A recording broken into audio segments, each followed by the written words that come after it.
সুপ্রিয় শিক্ষার্থী, ষষ্ঠ শ্রেণীর পেজ 83 ক্লাসে সবাইকে স্বাগতম। Study with Ashraf sir YouTube চ্যানেলে।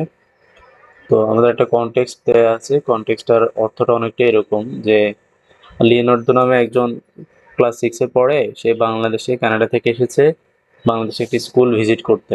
তারপর তার সেখানে হি মেট আছে ডালিয়া, ঠিক আছে, তার ডালিয়ার সাথে সাক্ষাৎ হয়।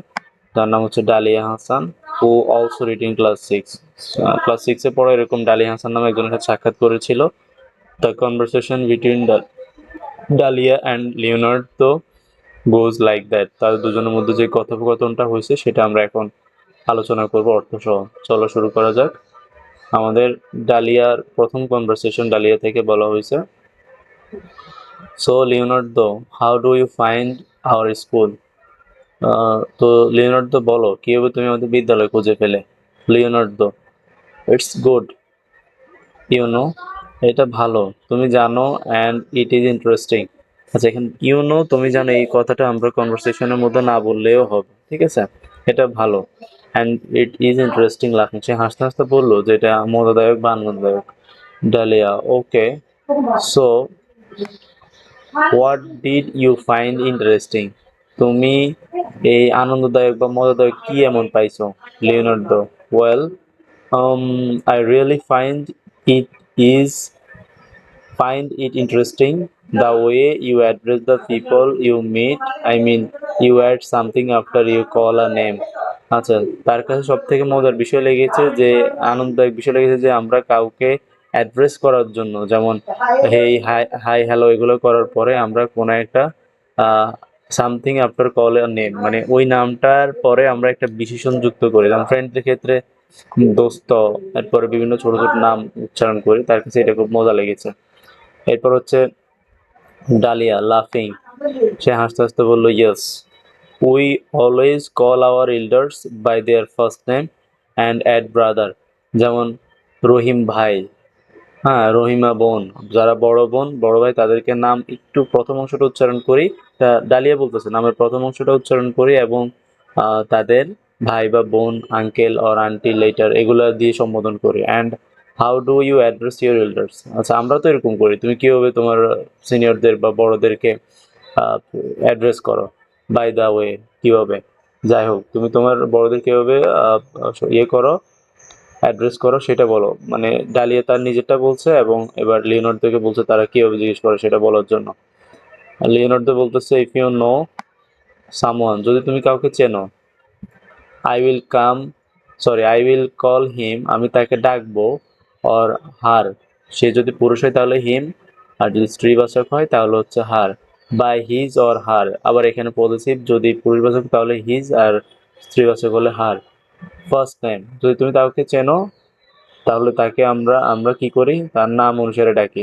But if you have just meet someone new, কিন্তু তুমি যদি এরকম কারোর সাথে মিট করো যার সাথে তুমি প্রথমবার মিট করতেছো, I will call his or her last name, তাহলে তার লাস্ট শেষ নামটা দ্বারা ডাকবো, and add mister and missus in the beginning, এবং শুরুতে মিস্টার অথবা মিসেস যোগ করে দিব।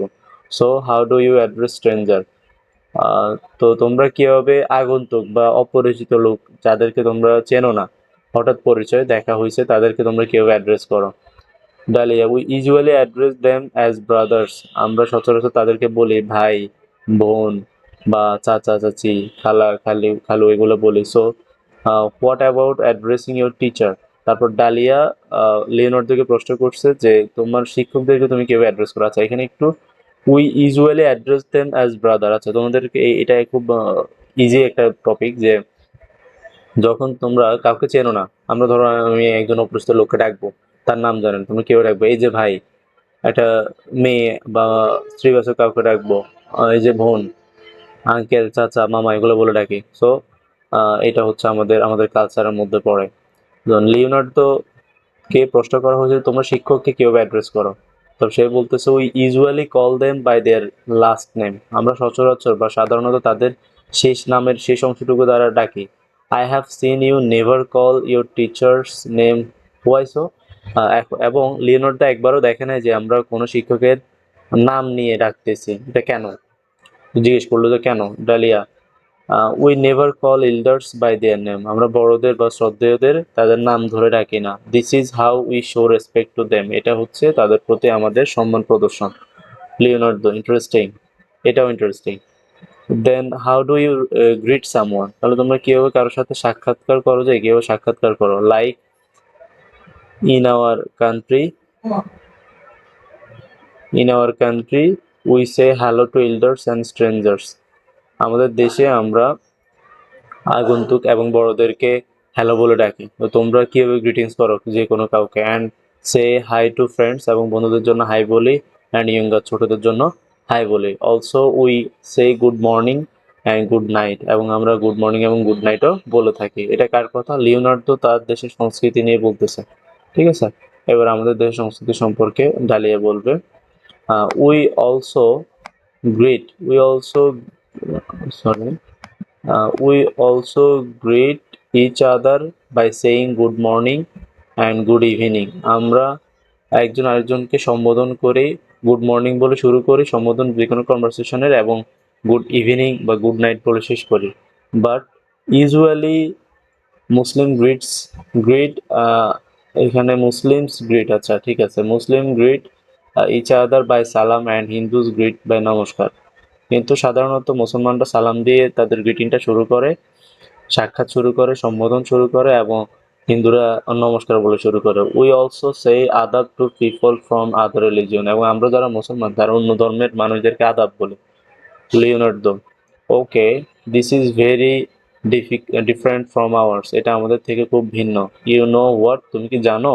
I used to think that everyone গ্রিটস the way we do, তুমি জানো যে আমি ভাবতাম যে আমরা যেভাবে কোনো কনভারসেশন শুরু করি, সম্বোধন করি, সবাই একইভাবেই করে।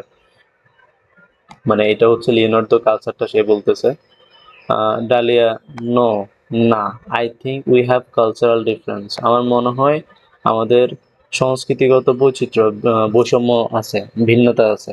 Every culture has its own way to grit or address people, প্রত্যেকটা সংস্কৃতির মানুষেরই তার কিছু নিজস্ব ধরন আছে যেভাবে সে মানুষকে সম্বোধন করে অথবা কোনো কনভারসেশন শুরু করে। ইউ নো ওয়ান থিং, তুমি কি একটা জিনিস জানো?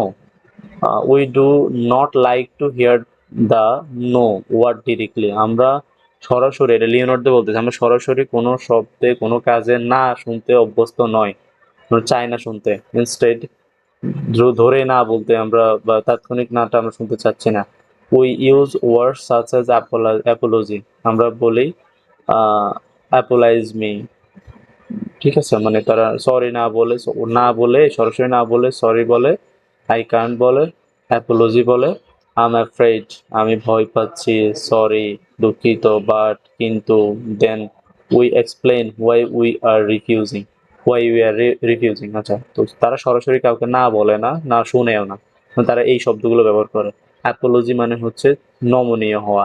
আই এম অ্যাফ্রেড, আমি ভয় পাচ্ছি, আমি ভীত, সরি দুঃখিত, বাট কিন্তু, দেন উই এক্সপ্লেন, তারপর আমরা বলি কেন আমরা ডিফিউজিং করতেছি। ঠিক আছে, ফর এক্সাম্পল যেমন আই উড সে, আমি বলতে চাই সরি, বাট আই থিঙ্ক, আমি সরি বলতে চাই, but I think we have cultural differences, কিন্তু আমার মনে হয় যে আমাদের সংস্কৃতিগত বৈচিত্র্য বা ভিন্নতা আছে। আর আই এম অ্যাফ্রেড, আমি ভয় পাচ্ছি, I think we have cultural differences. হ্যাঁ, দেখো তাহলে সে একটা উদাহরণ দিয়ে বুঝিয়ে দিল যে সে এটা যদি সরি বলতে চায় তাহলে হয় সরি দিয়ে বলতে পারবে, অথবা বাট দিয়ে বলতে পারবে, অথবা আই এম অ্যাফ্রেড দিয়ে বলতে পারবে। Dalia, that was new for me, এটা আমার জন্য নতুন ছিল। We usually say no directly, সচরাচর আমরা যেটা পারবো না এটা ডিরেক্টলি না বলে দিই। Leonardo, I agree with you, আমি তোমার সাথে সহমত। উই হ্যাভ কালচারাল ডিফারেন্সেস, আমাদের সংস্কৃতিগত ভিন্নতা আছে অ্যারাউন্ড দ্য ওয়ার্ল্ড, বিশ্বব্যাপী। হ্যাঁ, এখানে আনফিনিশড লেখা আছে, তার মানে তাদের কনভারসেশন আরো চলতেছে, যেহেতু ডট ডট ডট দেওয়া আছে তার মানে কনভারসেশন আরো চলতেছে। তাহলে এটা হচ্ছে আমাদের 11.3, যেখানে শুধুমাত্র কনভারসেশন ছিল এবং অর্থটা ছিল। তো আমরা যেহেতু পরবর্তীতে আমাদের একটা কাজ আছে, এই কাজগুলো সলিউশন করার জন্য অবশ্যই প্যাসেজের অর্থ বোঝা মোস্ট ইম্পর্টেন্ট। তো আজকের ক্লাসটা শুধুমাত্র ট্রান্সলেশনের মধ্যেই থাকবে। আর যারা আমার চ্যানেলে নতুন তারা অবশ্যই চ্যানেলটিকে সাবস্ক্রাইব করে দিবে, আর বেল আইকন প্রেস করতে পারো, বা অল নোটিফিকেশন অন করে রাখতে পারো, যাতে তুমি ক্লাসটা সবার আগে পেয়ে থাকো।